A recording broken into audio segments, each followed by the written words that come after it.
Picture the year 1980.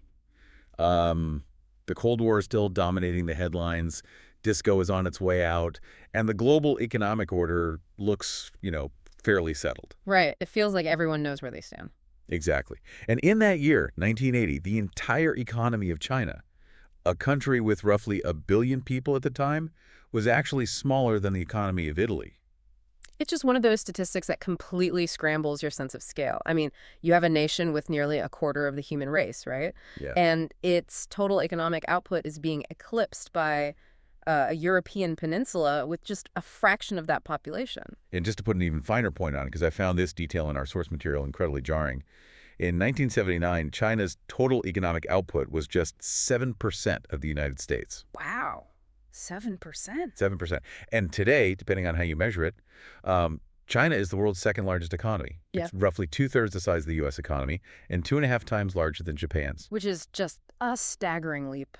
It is. I mean, it is a dominant technological force, an industrial juggernaut, and a rapidly expanding military power. So that brings us to the core mission of our deep dive today. Right. The most consequential geopolitical shift of our lifetimes, arguably. Yeah, because we are talking about a transformation that usually takes centuries, but it's been compressed into the span of a single human life. So I want to figure out the actual mechanics of this. How did a nation go from one of the poorest, most isolated places on Earth in the late 1970s, reeling from decades of famine and internal chaos, Right. To a superpower capable of challenging the United States? Well, to map that out for you, we are synthesizing a huge stack of research from leading geopolitical analysts and historians. So we're looking at work by people like Arthur Kroeber, Ezra Vogel, Henry Kissinger, Graham Allison, Elizabeth Economy, and Rush Doshi. Of heavy hitters. Absolutely. And to really answer your question about how this happens so fast, we have to recognize a fundamental mistake that a lot of Western observers make. They try to start the clock in the 1970s. I assume because, well, that's when the economic charts actually start going vertical, right? Exactly. It's tempting to look at the GDP graphs, but the economic charts don't explain the psychological engine driving that growth. To understand modern China, we have to rewind much, much further back. Okay, how far back? We have to start with the concept of the Middle Kingdom, or Zhongguo. Let's pause on that term for a second, because I've heard it thrown around, but I'm not sure I fully grasp the weight of it. I mean, Middle Kingdom almost sounds like something out of a fantasy novel. What does it actually mean in practice? Yeah, it sounds mythological, but it's the absolute bedrock of the Chinese worldview. For millennia, China didn't look at a map and see itself as one nation-state among many equals. Like the way France might view Germany or Spain. Exactly. It didn't view itself like that at all. It viewed itself as civilization itself. The word middle in Zhongguo doesn't mean, geographically wedged between two other places. Okay, what does it mean then? It means the center of everything between heaven and earth. So it's like a political border and more of a cosmic focal point. That's a really great way to put it. The Chinese emperor was considered a figure of universal consequence. He presided over this concept called Tian Qixia, which translates to all under heaven. All under heaven. That's a massive claim. Right. And it dictated foreign policy. The states surrounding China, so Korea, Vietnam, various nomadic tribes, they weren't treated as sovereign equals who negotiated treaties. They were subservient. Yes, they were part of a tributary system. They were expected to pay tribute to the emperor. They were essentially acknowledging the cultural, moral, and political superiority of the Chinese court. Okay, I'm trying to put myself in the shoes of someone living under that paradigm. If your society operates for thousands of years with this unquestioned belief that it is the sun, and everyone else is just orbiting planets. Yeah. That has to create an incredibly deep-seated sense of destiny. It creates an assumption of permanent preeminence. And the thing is, for a very long time, the reality actually matched the belief. They were backing it up? Completely. For centuries, China actually was the largest, wealthiest, and most technologically advanced civilization on the planet. I mean, they were standardizing weights and measures, inventing paper currency, gunpowder, the compass. While much of Europe was still, largely agrarian and fragmented? Exactly. Even as late as the 1820s, China accounted for roughly 1/3 of global GDP. Wow. 1/3 of the entire world's wealth. So if I'm tracking the logic here, When modern Chinese leadership looks at the world today, they aren't seeing a story of a poor developing nation suddenly rising to the top. No, not at all. They see a story of restoration. They look at their current power not as some aggressive expansion, but as a return to the natural order of things. Like they're just getting back to where they always belonged, Right. They are reclaiming a status that was stolen from them. which implies a massive catastrophic fall. Because if you are the center of the universe in 1820, producing a third of the world's wealth, what on earth happens to drag you down to the point where your economy is smaller than Italy's by 1980? Well, what happened was a violent collision with an industrialized, mercantilist Western Europe in the 19th century. Okay. And this collision initiated what is known in China today as the Century of Humiliation. And understanding this period is absolutely vital. Because it still matters today. Yes, because the trauma of it dictates the behavior of Beijing right now. I really want to dig into that collision, because from the outside, a 19th century trade dispute feels like, I don't know, ancient history.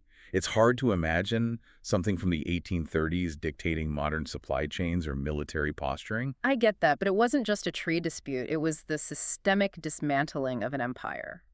The catalyst was the First Opium War, which kicked off in 1839. Right, the Opium Wars. Yeah. So the British Empire had this massive trade deficit with China because the British were importing vast quantities of Chinese tea, silk, and porcelain. And the Chinese weren't buying anything back. Exactly. The Chinese were essentially self-sufficient. They didn't want or need to buy any British manufactured goods in return. So the British are just bleeding silver to buy all this tea. Right. And they need something, anything, to sell to the Chinese to balance the books.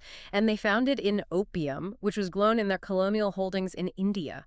That's just wild. British merchants essentially became a state-backed narcotics cartel. I mean, they smuggled thousands of chests of opium into China, creating this massive public health crisis and hooking millions of Chinese citizens on the drug. And I'm guessing the King Emperor didn't just sit back and let that happen to his people. No, he didn't. The King Court actually tried to enforce its own laws. They seized and destroyed a massive stockpile of British opium down in the port of Canton. Which seems like a reasonable law enforcement action. You'd think so. But in response, the British government dispatched its modern steam-powered gunboats, and the resulting war was an absolute slaughter. Because of the technological gap. Yeah, the Chinese forces were relying on outdated military technology. They were just utterly decimated by British naval artillery. That has to be an unfathomable shock. You think you are the center of all under heaven, and suddenly these foreigners show up on your shores with weapons you can't even comprehend and just blow your military out of the water. It was the shattering of the Tianxia worldview. And the military defeat, unfortunately, was just the beginning. The British forced China to sign the Treaty of Nanjing in 1842. And this is what the Chinese refer to as the unequal treaties, right? Exactly. The unequal treaties. So what made them unequal? Like, what were the actual mechanics of the treaty that were so humiliating? Well, for starters, China was forced to cede the island of Hong Kong to the British in perpetuity. Just handed it over. Yep. They also had to pay massive silver indemnities to cover the cost of the war that the British started. Oh, wow. Paying for your own invasion. Right. And they were forced to open up multiple ports to foreign trade, entirely on British terms. But the most insidious part was this legal concept called extraterritoriality. I saw that word in the reading. Extraterritoriality.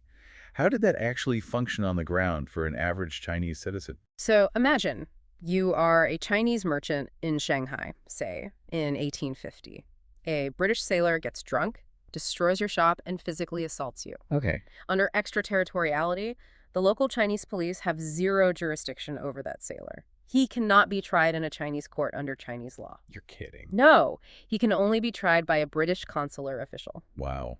So you are entirely second-class citizens in your own country. The foreign powers are literally above the law. Yes, it was a complete and total surrender of domestic sovereignty. And the humiliation just kept compounding.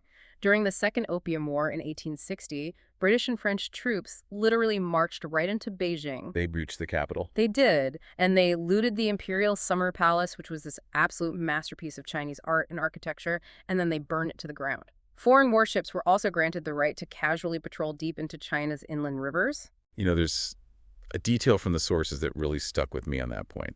A former U.S. ambassador, Stapleton Roy, recalled that when he was a kid in 1948, he was actually evacuated from Nanjing on an American destroyer. Yeah, I remember reading that. And that destroyer had cruised 200 miles up the Yangtze River. The idea of foreign military vessels just navigating the internal rivers of another sovereign country, it's unimaginable to me. Right, try to picture that here. If an armed foreign destroyer was casually cruising up the Mississippi River, right past St. Louis, the psychological impact on Americans would be profound. That's the exact parallel you need to draw. It was a daily, visible reminder of their weakness. But interestingly, the deepest psychological blow actually came a few decades later, and it didn't come from the West. Who did it come from? It came from Japan. Ah, because historically, Japan was part of that tributary system we talked about, right? They were viewed as the lesser peripheral state in the Chinese orbit. Exactly. But unlike the Qing dynasty, Japan had aggressively modernized and industrialized in the late 19th century. And in 1894, Japan provoked a war with China over influence in Korea. And how did that go? Japan completely crushed the Chinese forces. They destroyed the modern Chinese fleet, they seized Taiwan, and they forced China to recognize Japanese dominance over Korea. Losing to the British is one thing, but losing to a former vassal state right next door, that must have been devastating to the imperial psyche. It triggered an existential crisis, and of course, as we know, the Japanese incursions eventually led to the horrific full-scale invasion in 1937, leading right into World War II. Right. The brutality of that occupation, the Nanjing Massacre, the biological warfare, it resulted in the deaths of somewhere between 14 to 20 million Chinese people. The scale of that violence is just, it's hard to hold in your head. Up to 20 million lives. Yeah. So when we look at this century of humiliation, spanning roughly from the 1840s to the 1940s, we're not talking about a string of bad economic quarters or tough treaties. We're talking about the complete disintegration of a civilization. State collapse, famine, foreign occupation, and mass death. And this leads us to a concept that is critical for understanding the behavior of the Chinese state today. The phrase is wuwangguqi, which translates to never forget our national humiliation. Is that just a historical slogan, or does it have actual policy weight today? I mean, do they govern based on this? It has immense weight. This isn't just something academics debate in universities. It is a meticulously cultivated, state-sponsored narrative. It's woven into the curriculum of every high school. It's the subject of blockbuster movies. And honestly, it is the bedrock of the Chinese Communist Party's legitimacy. Help me connect those dots. How does a historical grievance legitimize a modern political party? Because the CCP's foundational myth is that they are the saviors who finally ended the humiliation. Oh, I see. When Mao Zedong and the communists won the Civil War and established the People's Republic of China in 1949, Mao stood atop Tiananmen Gate and famously declared, "The Chinese people have stood up." Meaning, the foreigners are gone, the warlords are defeated, the country is unified, the bleeding is finally stopped. Right. From the party's perspective, their mandate to rule is based entirely on the promise that they alone can protect China from ever being subjugated again. That makes a lot of sense. So when modern Chinese leadership looks out at the world, when they look at U.S. trade tariffs or military bases in the Pacific or criticisms of their internal policies, they don't just see standard geopolitical friction. They see it through the trauma. Exactly. They perceive it through the lens of wuwangguqi. They see foreign powers trying to keep China down and initiate a second century of humiliation. That fundamentally changes how you have to negotiate with them, doesn't it? Mm. If every trade dispute feels like the Opium War all over again, the stakes are existential. Yes, rejuvenation isn't just an economic goal for them. It's a sacred historical mission. But, as we know, the path out of the century of humiliation was definitely not a straight line to prosperity. Far from it. In fact, the first 30 years under the Chinese Communist Party were defined by profound self-inflicted disasters. Okay, let's dive into the Mao era. From what I've read, it's a deeply contradictory period. On one hand, you have a unified state finally bringing peace after a century of war. True. But on the other hand, the economic policies seem almost intentionally destructive. Why was a unified China unable to leverage its massive population to build any real wealth under Mao? Well, to be fair to the historical record, the very early years under Mao did see some baseline societal improvements, simply because the relentless warfare had finally stopped. Just having peace is a huge economic driver. Right, and the party rolled out basic literacy programs across a largely uneducated peasant population. They initiated massive public health campaigns to eradicate pests and improve sanitation. And those interventions worked. They had a dramatic effect. Life expectancy in China jumped from about 48 years in 1949 to around 75 years by the time Mao died. Wow. You really can't ignore that. A 25-year jump in life expectancy is a monumental achievement in human welfare. It is. But economically, the country remained in a state of suffocating poverty. And the reason for that stems directly from Mao's psychology and his obsession with ideological purity. What do you mean by ideological purity in this context? Mao was absolutely terrified of complacency. He looked at the Soviet Union and believed their communist revolution had calcified. He thought it turned into a rigid, elite bureaucracy that had lost touch with the peasant class. He didn't want to become the Soviets. Right. Mao believed that to build true socialism, you couldn't just change the laws. You had to fundamentally alter human nature. You had to destroy old habits, old traditions, and any hint of capitalist incentive. So instead of settling down and building the economy, he treated governance like a perpetual revolution machine. He was constantly turning the country upside down. Yes. He launched these sweeping utopian campaigns that repeatedly ignored objective reality and technical expertise. And the most devastating of these was the Great Leap Forward, which he launched in 1958. I really want to break down the mechanics of the Great Leap Forward because it's often cited as one of the deadliest policy failures in human history. What was the actual goal Mao was trying to achieve? Mao wanted to achieve rapid, forced march industrialization. He actually stated he wanted China's steel production to surpass the UK's in just 15 years. But how? They were an agrarian society. Exactly. China didn't have capital, they didn't have advanced machinery or a robust industrial base. What they had was raw manpower.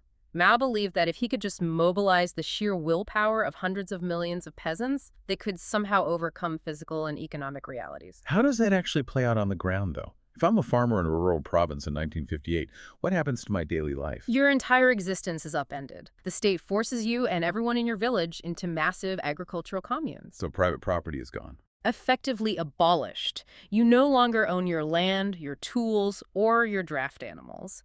Even the concept of the nuclear family was aggressively dismantled. Wait, really? How? You were forced to eat your meals in massive communal mess halls rather than cooking at home with your family. Women were pushed into the fields, and child rearing was communalized. So all individual incentive is instantly vaporized. I mean, whether I work 16 hours in the field or sit in the shade all day, I still get the exact same ration in the mess hall. Precisely. And to make matters worse, Mao mandated that these agricultural communes also become centers of industrial production.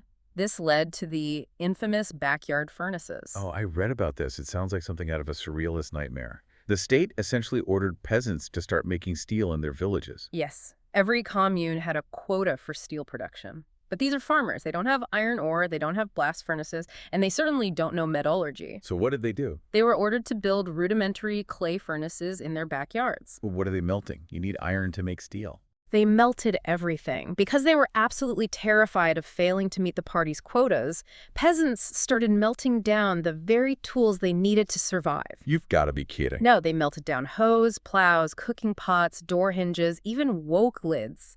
And to keep the fires burning, because they needed fuel, they chopped down entire local forests and burned the wood from their own furniture and the doors of their houses. So they are destroying the tools they need to grow food. To produce what exactly? To produce piles of useless, brittle pig iron.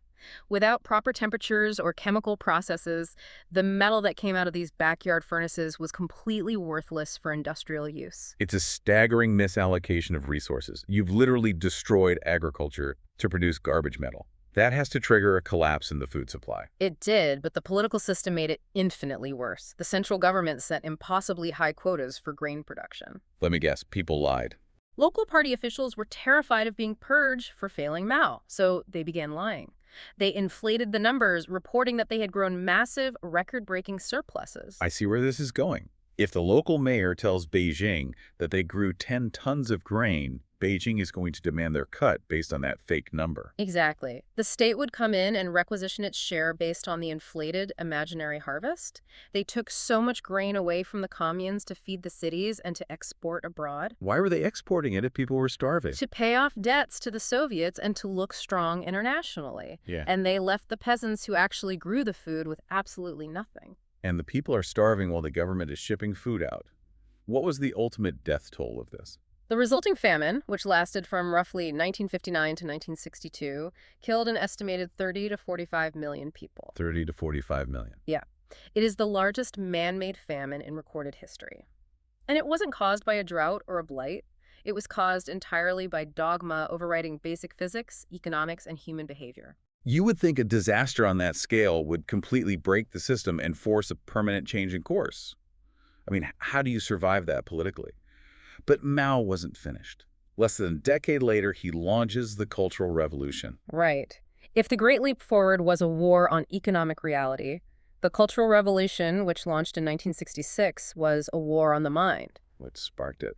Mao felt his power waning after the famine, and he feared that capitalist roaders were infiltrating the party and the government, so he essentially weaponized the youth of China against his own government and society. The Red Guards. Yes.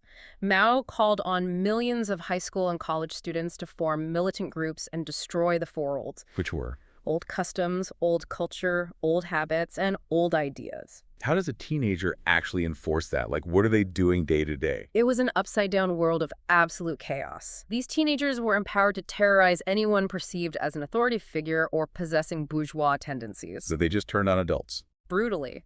Students beat their own teachers. Intellectuals, scientists, and seasoned party officials were dragged into the streets, forced to wear dunce caps, and subjected to public struggle sessions where they were humiliated and tortured. I read that universities were effectively shut down for a decade. The country just stopped educating its elite. The education system completely collapsed. Priceless historical artifacts, temples, and literature were destroyed. Government ministries ceased to function. Because everyone is just fighting ideological battles. Exactly. The economy ground to a halt because political frenzy completely eclipsed productive work. People were sent down to rural areas to learn from the peasants by, shoveling pig manure. It sounds less like a government and more like a decade-long nationwide hostage situation. It really was. So when Mao finally dies in 1976, what is the actual state of the country? It's an exhausted, traumatized show. The country is unified, yes, but it is deeply isolated from the global economy. And the poverty is staggering. In 1978, the per capita income for Chinese peasants, who made up 80% of the population, was about $40 a year. $40 a year. That's essentially subsistence living. It is absolute grinding poverty. And this is the precipice the Chinese Communist Party found itself on. The leadership realized that if they didn't radically alter course, the party itself would collapse under the weight of its own economic failure. Because ideology and slogans can't feed a billion people. Precisely. They needed a totally new approach. Which sets the stage for one of the most remarkable pivots in economic history. Enter Deng Xiaoping. Deng Xiaoping is arguably the architect of the modern world as we know it. He was a veteran revolutionary, he marched with Mao, but he possessed a quality Mao entirely lacked: aggressive pragmatism. And Deng had actually suffered under Mao, right? He didn't just disagree from the sidelines. No, Deng had been purged twice by Mao during the Cultural Revolution. He was sent to work as a machinist in a tractor factory. So he lived the consequences. He had seen the catastrophic results of ideological fanaticism firsthand. So when he outmaneuvered his rivals and became the paramount leader of China in 1978 at the age of 74, his philosophy was clear. He famously said, "It doesn't matter whether a cat is black or white as long as it catches mice." Meaning, I don't care if a policy looks purely socialist or a little bit capitalist. I only care if it actually generates wealth and lifts this country out of poverty. Exactly. The ideological purity tests were over. He launched a sweeping agenda called Gauge Kaifang, which translates to reform and opening. Okay, I want to spend a lot of time on this. Because if I'm Deng Xiaoping in 1978, I have a massive, impoverished, billion-person country that has been violently brainwashed against capitalism for 30 years. Right. I can't just flip a switch, declare we're a market economy now, and expect things to work. Right. How do you actually steer a ship that massive without snapping the keel? That's the genius of Deng's approach. He didn't have a massive bound master plan. He didn't try to shock the system overnight like the Soviets eventually tried to do. He described his method as crossing the river by feeling the stones. Crossing the river by feeling the stones, meaning taking it one step at a time. Yes. You step into the rushing water, you find a solid stone, you shift your weight. If the stone holds, you look for the next one. If it wobbles, you pull your foot back. That's a great metaphor. In practical terms, this meant local experimentation. The central government would allow a specific province or a specific city to try a radical new economic policy. If it worked, they would study it and scale it up nationally. If it failed, they contained the damage. That makes total sense. It prevents a nationwide catastrophic failure, like the Great Leap Forward. But what were those actual stones? Like, what were the mechanical steps they took to build the economy? The first major step was dismantling the disastrous agricultural communes. They introduced something called the household responsibility system. How did that work? Did they just give the land back to the farmers? Not exactly. The state still technically owned the land. It was still a communist country, after all. But they gave individual peasant families long-term leases on small plots. Okay. The brilliant part was the incentive structure. The government set a quota. You must provide X amount of grain to the state at a low fixed price. So the state still gets fed. Right. But crucially, they added a caveat. Once you meet that quota, anything extra you grow, you can sell on the open market for whatever price people are willing to pay, and you get to keep the profit. Wow. So you preserve the socialist baseline, the state gets its guaranteed food supply for the cities, but you suddenly inject a massive hyper-capitalist profit motive right on top of it. It was an immediate, explosive success. When you give a farmer a direct financial stake in their own labor, they work from dawn till dusk. They find efficiencies. They care about the output again. Exactly. Agricultural production skyrocketed almost overnight. And as farmers started making a little money, they started buying basic consumer goods, which stimulated light manufacturing in the rural areas. That's brilliant. It's the dual-track price system. But agriculture alone doesn't build a superpower. How did they jumpstart the industrial side? Because I know under Mao, they were obsessed with heavy industry, like steel and tractors. Deng realized that was a mistake. China didn't have the capital or the advanced technology to compete in heavy industry. What China had was an ocean of incredibly cheap labor. Just millions of people ready to work. Exactly. So Deng shifted the national focus toward light, labor-intensive manufacturing. Textiles, shoes, plastic toys, simple electronics. So they embraced the classic East Asian development model. It's the same playbook Japan and South Korea used after World War II. You manufacture cheap goods, export them to the wealthy West, and use the incoming cash to build up your infrastructure. Yes, but with one massive structural difference. What's that? When Japan and South Korea developed, they heavily protected their domestic industries. They relied on their own national savings to build their factories. Foreign direct investment, or FDI, played almost no role in their rise. They didn't want foreign companies owning their economy. Right, they wanted to keep it in-house. But China took the exact opposite approach. Deng actively courted foreign capitalists. Which is wild for a communist regime. I mean, how do you invite foreign capitalists into a command economy without the ideological hardliners revolting? You build an airlock. You don't let them into the whole country at once. Deng created special economic zones, or SEZs, and the most famous of these was Shenzhen, established in 1980 right across the border from Hong Kong. So what makes an SEZ special? What were the rules there? Inside that specific geographical zone, the standard communist rules did not apply. The government offered foreign corporations massive tax breaks, reliable electricity, dirt-cheap land leases, and access to a massive disciplined workforce that couldn't legally unionize or strike. It's an irresistible offer for a Western CEO looking to cut manufacturing costs. It was a gold rush. Foreign capital just poured in. But the money wasn't even the most important part for China. By inviting foreign companies to build factories in Shenzhen, China essentially imported a massive free education in modern capitalism. Well, that's clever. They learned advanced supply chain logistics, modern factory management, quality control, and they gained access to Western technology. So the foreign companies get cheap labor and higher profit margins. And China gets factories built on their soil, jobs for their citizens, and basically a masterclass in how to run a modern economy. Exactly. And once Shenzhen proved to be a spectacular success, transforming from a sleepy fishing village into a gleaming megacity of millions in just a few decades, Deng took that stone and scaled it up. He opened more coastal cities to foreign investment. The scale of the growth over those decades is just staggering. Over the first 30 years of reform, the Chinese economy grew at an average rate of nearly 10% a year. It's the most sustained economic expansion in recorded human history. They lifted upwards of 800 million people out of absolute poverty. Okay, I follow the economic logic. The household responsibility system, the shift to light manufacturing, the SEZs, the influx of foreign capital, it all makes perfect sense. But here is where my brain hits a wall. Let's hear it. Everything we just described, markets, profit motives, foreign investment, private property rights, is capitalism. But China is unequivocally ruled by the Chinese Communist Party. Right.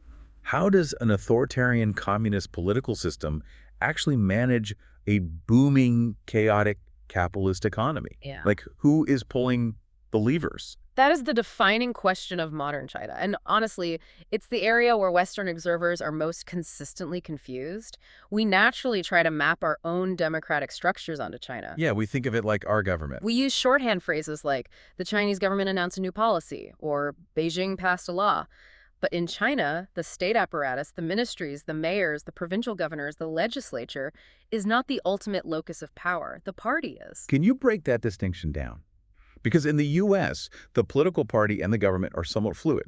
The Democrats or Republicans win an election, they run the government for a while, and then they leave. Right. But in China, the party is permanent and it sits above the government. I highly recommend Richard McGregor's book, The Party, which we pulled from for this deep dive. It's a great book. He describes the CCP not as a political party in the Western sense, but as a parallel nervous system that wraps around and penetrates every single bone and muscle of the country. A parallel nervous system. How does that practically work? The CCP has nearly 100 million members today. It's larger than the entire population of Germany. And this party apparatus is mirrored at every single level of society. For every state governor, there is a parallel party secretary. For every university president, there is a parallel party secretary. And who has the real power? The party secretary. In every major corporation, whether state-owned or ostensibly private, there is a party committee embedded inside the organization. Wait, really? So if I'm the CEO of a successful Chinese tech startup making video games or social media apps, there is a Communist Party cell operating inside my corporate headquarters. Absolutely. By law, any organization with more than 3 party members must form a party cell.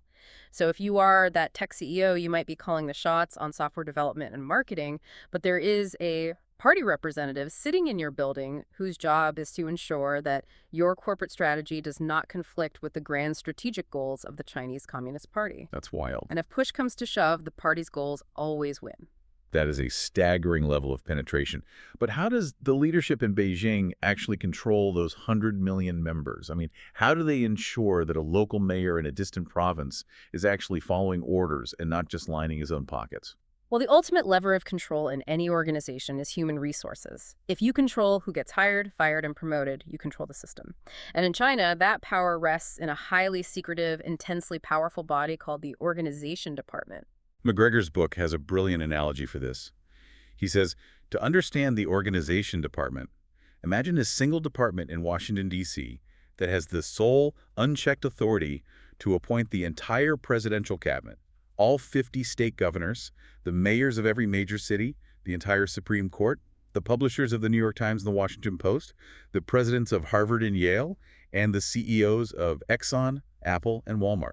It is an absolute monopoly on elite personnel. The Organization Department meticulously tracks the careers of millions of cadres, and they evaluate them using a strict KPI system key performance indicators. So they run the country like a massive, ruthless corporation. Exactly. For decades, the primary KPI for a local official was simple: GDP growth. Just make the line go up. Right. If you were a mayor and you hit your 8% economic growth target, kept the population quiet, and attracted foreign factories, the Organization Department rewarded you with a promotion to a bigger city or a provincial role. If you failed, your career was over. So it's heavily incentivized. It created a fiercely competitive, meritocratic system within the authoritarian structure. Local leaders competed against each other to build the best roads, offer the best tax incentives, and grow their local economies as fast as possible. And because the Organization Department controls your destiny, the central leadership doesn't need to micromanage your daily decisions. You are naturally incentivized to row in whatever direction Beijing points. Exactly. And when Beijing really needs to coordinate something massively complex, they have a tool for that. Rush Doshi highlights this in his work. He talks about the red phone system. Is that a literal red phone like the old Cold War hotline? It is both a literal encrypted communications network and a metaphor for elite access.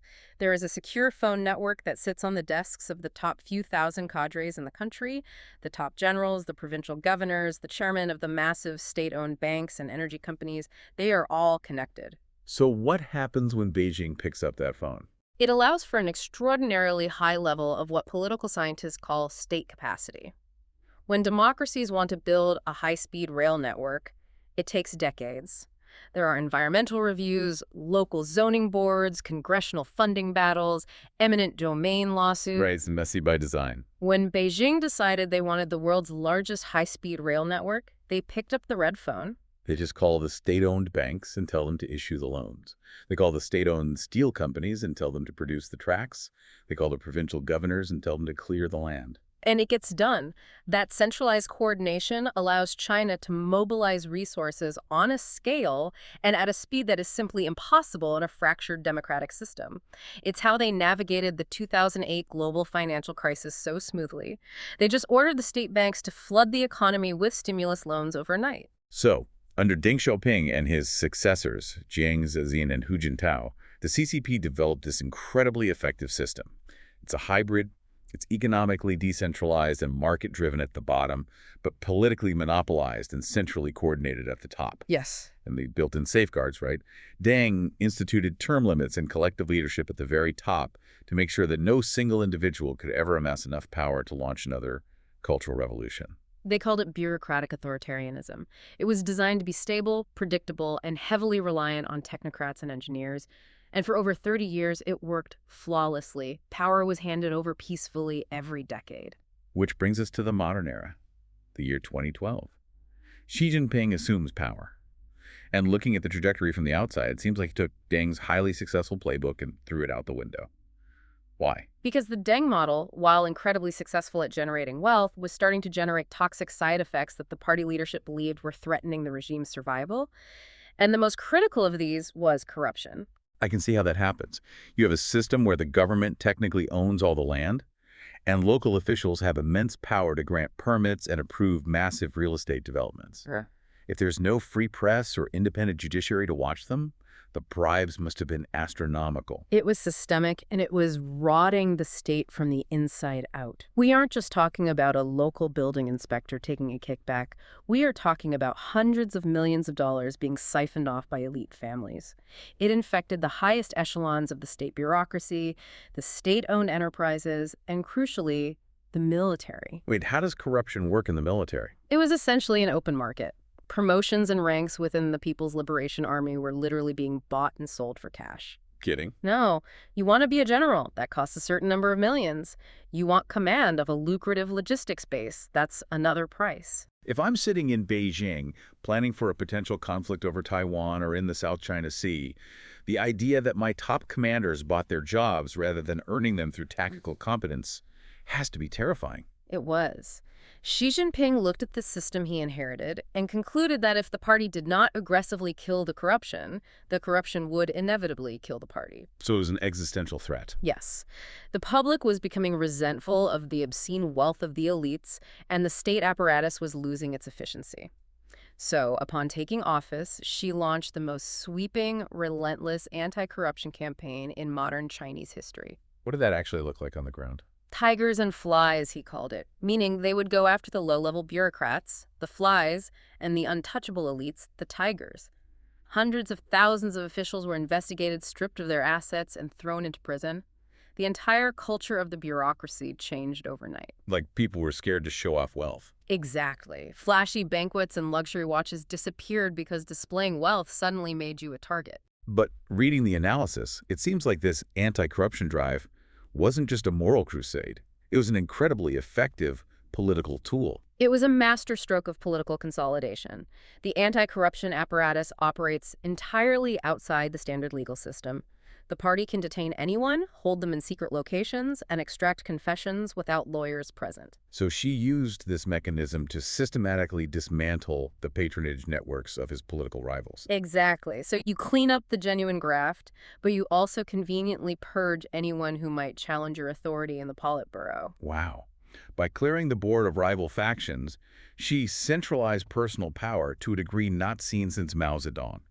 And he formalized that power in a profoundly significant way in 2018. Constitutional amendment. Yes, the rubber-stamped legislature voted to remove the two-term limit on the presidency from the Constitution. Right. The very guardrails Deng Xiaoping had installed to prevent a return to one-man dictatorial rule were erased. Xi Jinping effectively signaled that he intends to rule indefinitely. The era of collective, predictable leadership was over. We are back to personal autocracy. And it seems like that centralization of political power is bleeding directly into economic policy, too. The era of Deng's feeling the stones, of letting local entrepreneurs figure things out, seems to be reversing. The new prevailing philosophy under Xi is top-level design. The party has concluded that relying on cheap labor to assemble iPhones for Western companies was fine for the 1990s, but it won't make China a true, unassailable superpower in the 21st century. They want to own the tech, not just assemble it. Exactly. To achieve that, they believe the state must heavily direct the economy to capture the technologies of the future. Which brings us to the industrial policy that seems to terrify Western policymakers. Yeah. Made in China 2025. What exactly is the mechanism of this policy? How does it actually work? So, Made in China 2025 was launched in 2015. It is a massive state-directed blueprint designed to move Chinese manufacturing up the value chain. Beijing identified 10 critical high-tech sectors, things like aerospace engineering, advanced robotics, artificial intelligence, biopharma, and green energy vehicles. All the industries of the future. Right. The goal is not just to participate in these industries. The goal is to heavily subsidize domestic Chinese companies so they can completely dominate both the domestic market and eventually the global market. So how does a state subsidy actually function to box out a foreign competitor? Say I'm an American company making advanced robotics, and I'm competing against a Chinese robotics firm. Under this policy, the Chinese firm gets incredibly cheap loans from state-owned banks. They get free land from local governments. Their research and development costs are heavily subsidized by state grants. Okay. Because their costs are artificially lowered by the state, they can sell their robots at a price that you, the American company operating in a free market, simply cannot match without going bankrupt. So I'm not just competing against another company, I'm competing against the endless pockets of the Chinese state. Exactly. And the international corollary to this state capitalism is the Belt and Road Initiative. It is arguably the most ambitious infrastructure project in human history, often estimated at over $1 trillion. I see headlines about Belt and Road all the time, but I rarely see an explanation of how it physically alters the geopolitical landscape. What is China actually doing? Well, imagine a massive network of physical and digital infrastructure sprawling out from China across Asia, Africa, and into Europe. Chinese state-owned banks offer massive loans to developing countries. And then what? Those countries then use that money to hire Chinese state-owned construction firms to build deep-water ports, freight railways, hydroelectric dams, and 5G telecommunications networks. Okay, I can see the immediate benefit for China there. They have a massive excess capacity of steel and concrete, and they need to keep their construction workers employed, so exporting that capacity solves a domestic problem. But how does building a port in Sri Lanka or a railway in Kenya translate to global power? Two ways. First, it physically rewires global trade routes to point toward Beijing rather than Washington or Europe. Yeah. If you control the logistical choke points, you wield immense economic influence. Right, that makes sense. Second, it creates deep financial and diplomatic leverage. When a developing country takes on billions of dollars in opaque debt to Chinese state banks, Beijing gains immense political sway over that country's UN votes, their telecommunications infrastructure, and their natural resources.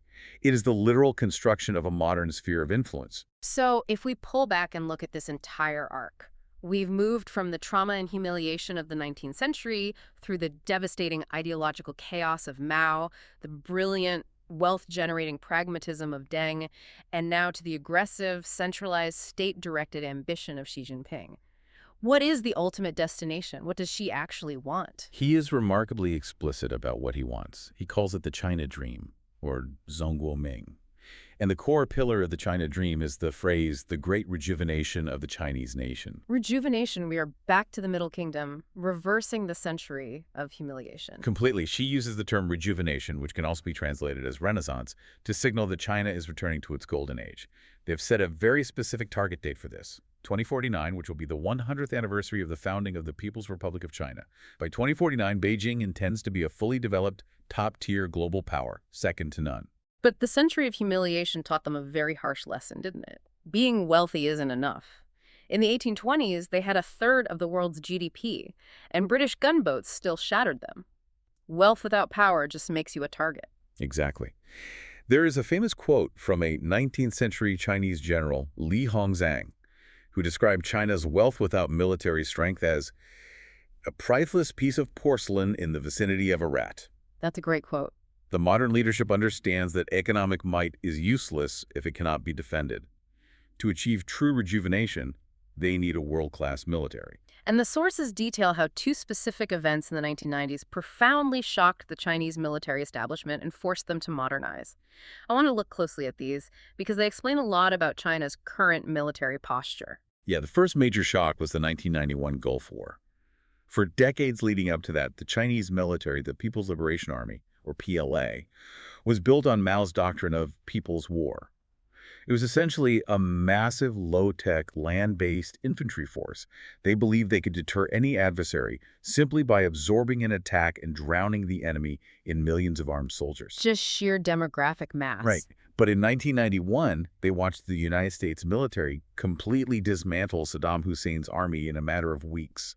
And the Iraqi military was the fourth largest in the world at the time, and it was heavily equipped with Soviet hardware, similar to what China used. The Chinese generals must have watched the CNN broadcasts in absolute horror. They called it American magic. They watched the U.S. utilize full-spectrum technological dominance, stealth fighters penetrating radar undetected, precision-guided cruise missiles flying down air vents, satellite-based GPS navigation, integrated battlefield communication. Total overmatch. The PLA realized instantly that their massive infantry army was entirely obsolete. If they tried to fight a modern war, they would be slaughtered, just like the Iraqis. And the second shock hit much closer to home, right? It wasn't on a television screen. It was in their own backyard. Yes, the 1996 Taiwan Strait crisis. Tensions were escalating over Taiwan's political status ahead of their first democratic presidential election. Beijing wanted to intimidate the Taiwanese electorate, so the PLA started firing ballistic missiles into the waters right off the coast of the island. It was a blatant show of military force. And how did the U.S. respond? President Bill Clinton responded by deploying 2 American aircraft carrier battle groups into the region, sailing one of them directly through the Taiwan Strait. It was the largest projection of American naval power in Asia since the Vietnam War. What could China do about it? Absolutely nothing, and that was the devastating realization. They could not track the American carriers, let alone threaten them. They were entirely impotent in their own coastal waters. They were forced to back down and quietly stop the missile tests. So Wu Wangguoqi kicks in hard, the memory of national humiliation. An outside imperial power sails its gunboats into your waters and dictates terms to you because you lack the strength to stop them. It's 1839 all over again. It was a visceral, humiliating wake-up call, and it catalyzed a massive, multi-decade modernization of the Chinese military. Under Xi Jinping, this has accelerated dramatically, and the focus isn't just on buying shiny new hardware, building their own aircraft carriers, hypersonic missiles, and advanced submarines. It is a fundamental reorganization of how the military fights. The sources make a really interesting comparison here to the United States military. They draw a parallel between Xi's military reforms and the U.S. Goldwater-Nichols Act of 1986. It's a very apt comparison. Yeah. Before Goldwater-Nichols, the U.S. Army, Navy, Air Force, and Marines operated almost as independent fiefdoms. They didn't communicate well, and their systems weren't integrated, which led to disastrous operations like the failed hostage rescue in Iran in 1980. Goldwater-Nichols forced them to integrate into joint commands. And Xi Jinping did the exact same thing to the PLA. He dismantled the old, corrupt, heavily land-based military regions that were focused mostly on internal security. He replaced them with modern theater commands designed specifically to run joint operations, integrating naval, air, missile, and cyber forces seamlessly. So they can act as one unified force. Exactly. The strategic goal of the PLA is no longer just defending the homeland from invasion. It is projecting power outward.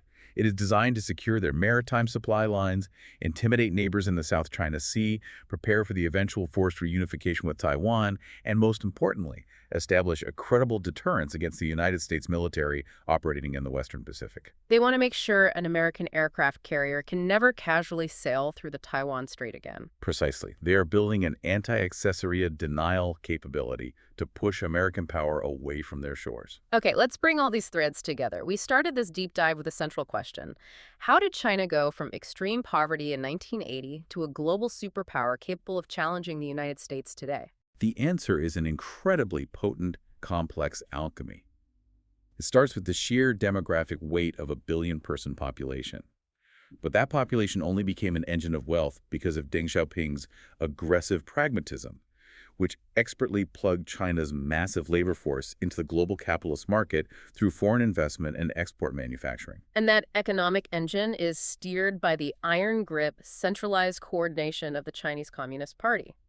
By operating as a parallel nervous system across society, the party can mobilize capital, direct industrial policy, and build infrastructure on a scale and at a speed that fractured democracies cannot match. And beneath all of that, providing the emotional fuel and the unyielding political will, is a fierce restorative nationalism born out of the profound trauma of the Century of Humiliation. They leverage the systems of the universal global market to rebuild the distinct historical power of the Middle Kingdom. And the success of that project has fundamentally rewired the globe.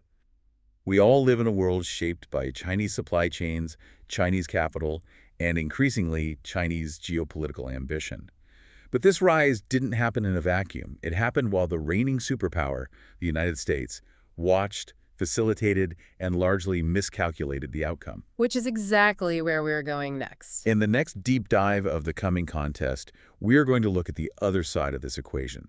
We'll explore how Washington spent decades integrating China into the global economy, deeply believing that economic engagement would inevitably lead to a liberal democratic convergence.